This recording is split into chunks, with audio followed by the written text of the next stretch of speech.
বলধা garden Dhaka শহরের ওয়ারী এলাকায় অবস্থিত একটি বোটানিক্যাল গার্ডেন। ব্যক্তিগত উদ্যোগে প্রতিষ্ঠিত বাংলার এ অঞ্চলের এটি অন্যতম প্রাচীন উদ্যান। ভাওয়াল জমিদার নরেন্দ্র নারায়ণ চৌধুরী 1909 সালে বাগানটি প্রতিষ্ঠা করেন। বাগানের দুটি অংশ বৃহত্তর সিবিলি সাইবল ও ক্ষুদ্রতর সাইকি সেঠি। প্রথমটি গ্রিক দেবীর নাম অনুযায়ী আকার মোটামুটি আয়তাকার, উত্তরের অংশ কিছুটা কৌণিক, দৈর্ঘ্য 136 মিটার ও প্রস্থ 76 মিটার। দ্বিতীয়টির অর্থ মানুষ, দৈর্ঘ্য ও প্রস্থে যথাক্রমে 100 ও 45 মিটার। নরেন্দ্র নারায়ণ পৃথিবীর বিভিন্ন দেশ থেকে দুর্লভ প্রজাতির গাছপালা এনে বাগানটি ক্রমাগত সমৃদ্ধ করেছেন। উদ্যানের উদ্ভিদসম্ভার প্রধানত 7 ধরনের অর্কিড, ক্যাকটাস, গ্রিনহাউসের গাছপালা, জলজ উদ্ভিদ, গোলাপ, শিলালগ্ন প্রজাতি, ওয়াকড়ে ও দেয়ালের লতা, বৃক্ষশালা ও বিবিধ গাছগাছালি। সব মিলিয়ে এখানে আছে 800 প্রজাতির প্রায় 18,000 উদ্ভিদ আছে। শিক্ষার্থী ও দর্শনার্থীদের জন্য সিবিলি অংশ উন্মুক্ত।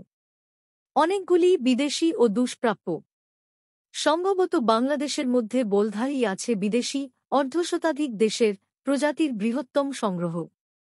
এর সাইকি অংশের প্রধান আকর্ষণ হচ্ছে নীল, লাল, সাদা, হলুদ জাতের শাপলায় ভরা অনেকগুলো শাপলা হাউস, বিরল প্রজাতির দেশি বিদেশি ক্যাকটাস, অর্কিড, এনথুরিয়াম, ভূজ্যপত্র গাছ, বিচিত্র বকুল, আমাজন লিলি ও সুরঙ্গ সহ একটি ছায়াময় ঘর। এর সিবলি অংশের মূল আকর্ষণ হচ্ছে শঙ্খনদ, পুকুর, ক্যামেলিয়া, আশোক, আফ্রিকান টিউলিপস। আমি এখানে পেয়েছি লায়লা মজনু, ডাকুর, কন চাঁপা ইত্যাদি। এখানে আরও আছে সূর্যঘড়ি, জয় হাউস। বিশ্বকবি রবীন্দ্রনাথ এই জয় হাউসে বসে এখানকার ক্যামেলিয়া ফুলের সৌন্দর্যে মুগ্ধ হয়ে তার বিখ্যাত ক্যামেলিয়া কবিতাটি লিখেছিলেন। সিবিলি অংশের বৃহৎ সূর্যঘড়ি, সানটিয়, রৌদ্রোজ্জ্বল দিনের সঠিক সময় নির্দেশ করে এবং এখনও সকলের, বিশেষত কিশোরদের জন্য অত্যন্ত আকর্ষণীয় একটি প্রদর্শন দ্রব্য হয়ে আছে। বাগানের ফুলের শোভা দেখার জন্য আছে আনন্দভবন জয় হাউস নামের একটি বিশ্রামঘর তথা অ্যাম্ফিথিয়েটার। এখানে অনেক বিখ্যাত ব্যক্তি এসেছেন এবং রবীন্দ্রনাথও এখানে বসেই ক্যামেলিয়া কবিতাটি রচনা করেছিলেন। সাইকি অঞ্চলের পদ্মপুকুরে আছে আমাদের জাতীয় ফুল সাদা শাপলা সহ নেমফেয়ে নাচলে নানা আকর্ষণীয় জলজ প্রজাতি। সিবিলি অংশের গোলাপ বাগান নানা জাতের গোলাপের সমৃদ্ধ সংগ্রহের জন্য গোটা উপমহাদেশে বিখ্যাত। দুটি গ্রিনহাউসের একটিতে আছে বহু প্রজাতির অর্কিড, কচুজাতীয় ঔষধি ও ছায়াপছন্দ গাছপালা।